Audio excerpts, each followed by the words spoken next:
বন্ধুরা, আজকে শোনাবো সিংহাসন এলো বাতাসে ভেসে।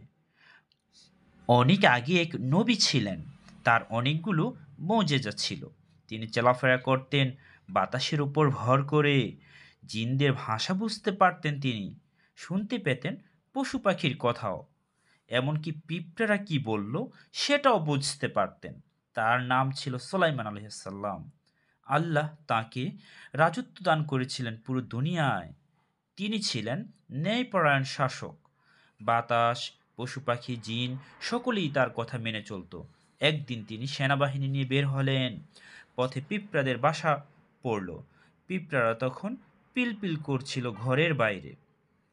একটি পিঁপড়া দেখল সুলাইমানের বাহিনী এদিকে আসছে। ওই পিঁপড়া বলল, তোমরা জলদি বাসায় ঢুকো, নয়তো সেনাবাহিনীর নিচে পড়ে পড়ে যাবে। সুলাইমান আলাইহিস সালাম ওই পিঁপড়ার কথা শুনে ফেললেন। তিনি আল্লাহর শুকরিয়া আদায় করলেন। এরপর সাবধানে বাহিনী এগিয়ে নিলেন। ফলে কোনো পিঁপড়াই মারা গেল না। আরেক দিনের কথা, তিনি দরবারে বসে আছেন, অপেক্ষা করছেন হুদহুদ পাখির জন্য। কিন্তু হুদহুদ পাখি আসছে না। হুদহুদ ছিল তার বিশ্বস্ত সঙ্গী। তাই তিনি হুদহুদের খোঁজ নিলেন। লোকদের বললেন, হুদহুদকে দেখছি না যে। একটু পরেই হুদহুদ এসে হাজির। একটি সংবাদ নিয়ে এসেছে হুদহুদ। সে বলছে, আমি একটি রাজত্ব দেখে এলাম। ওখানে একজন রানীর রাজত্ব চলে, আর ওখানকার লোকজন সূর্যের ইবাদত করে। সুলাইমান আলাইহিস সালাম বললেন, আমি খোঁজ নিয়ে দেখছি। সুলাইমান আসলাম রানীর কাছে চিঠি পাঠালেন। হুদহুদ চিঠি নিয়ে উড়ে গেল। এরপর পৌঁছে দিল রানীর কাছে।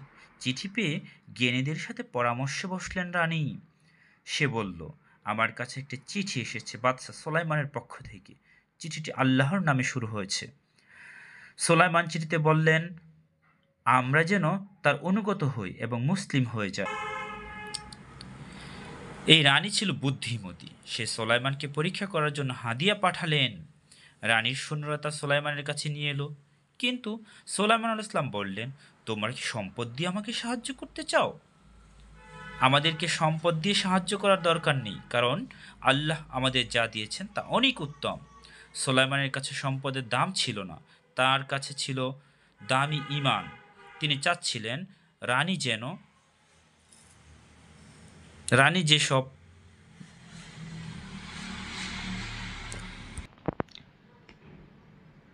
তিনি চাচ্ছিলেন রানী যেন মুসলিম হয়ে যায়। তাই হাদিয়া ফিরিয়ে দিলেন। এরপর বললেন, এই রানীর সিংহাসন আমার কাছে কে এনে দেবে?